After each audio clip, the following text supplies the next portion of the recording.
ang pagpamadali. Gusto ko kung mapagkakain, yung nangihinaan ko sa pera na ako nandun. Pagkakain mo po namin, makapagmasahe ko pa.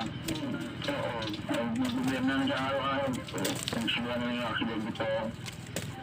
Oo, meron naman mga nasa tabi mo, nakamag-anak mo, kapatid, magulang mo. Kaya, ngayon sa mga pamilya nila, pamilya nila siguro nila. Pero malapit naman sila sa inyo. Hindi siya pa malapit lang. Ilan na kayo magkakapatid ko, Jerome? Hindi na po kami. Ang ilan ka? Pangapat po. Pangatlo po. May mga kanya na pamilya lahat. Si nanay at tatay. Mama ko po, dahil rin po, yung papa ko patay ng malalaking pagbabago.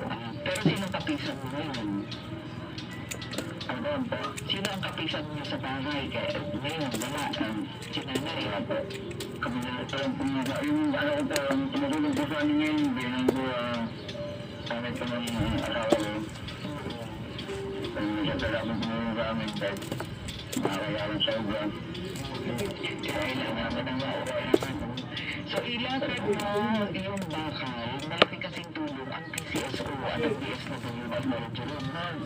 Napakahalaga nun, i-prioritize ninyong masabihan mo yung para kung maaari, nakali na muna.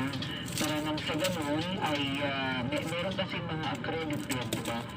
Ang gobyerno sa pamamagitan ng PCSO at makakuha na agad kayo para nang sa ganun maoperahan. Saan ka ooperahan daw pag nandiyan yung baso? Yung pagkaan po sa BBS na mga Okay. Pero wala ka pang schedule ngayon. wala po. Ano po yung dito yung ano yung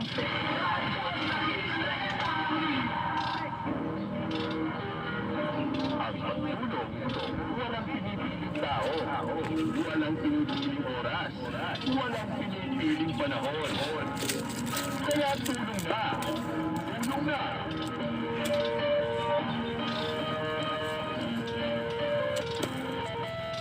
Mga kaservisyo, 10:46, 14 minutes bago mag-11 o'clock. Nakalingin na nga po natin ang nanay ng ating alaga for today, Tuesday, March 4, 2025.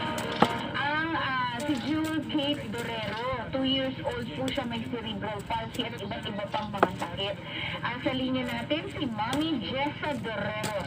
Hello, Mami Jessa! Hello po, ma'am. Hi, Jessa. Oo. Kamusta na si Jewel Kate? Ano bang tawag mo sa kanya? Jewel o Kate?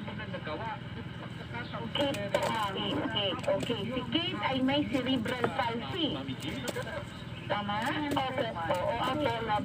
At dahil dyan, meron siyang epilepsy at meron siyang global developmental delay.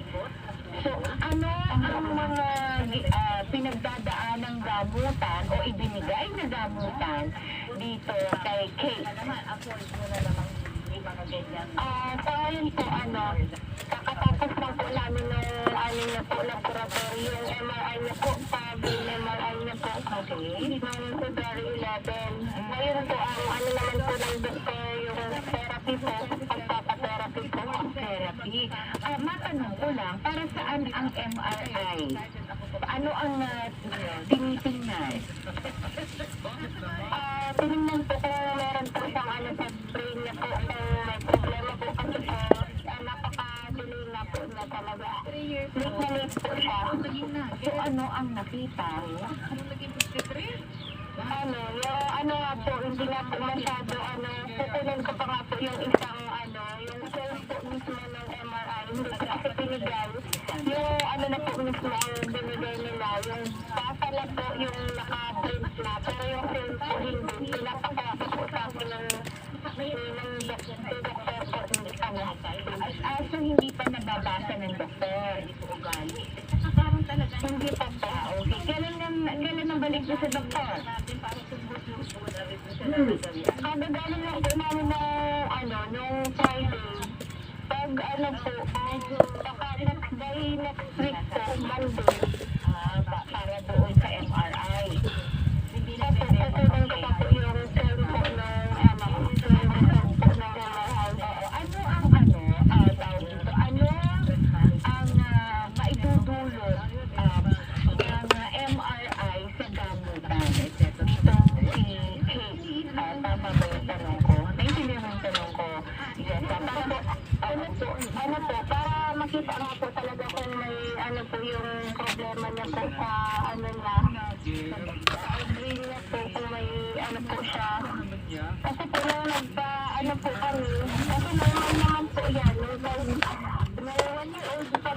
1-year-old na po, kapag po siya yung bigla ko lang nakatawag na po bigla na lang po yun.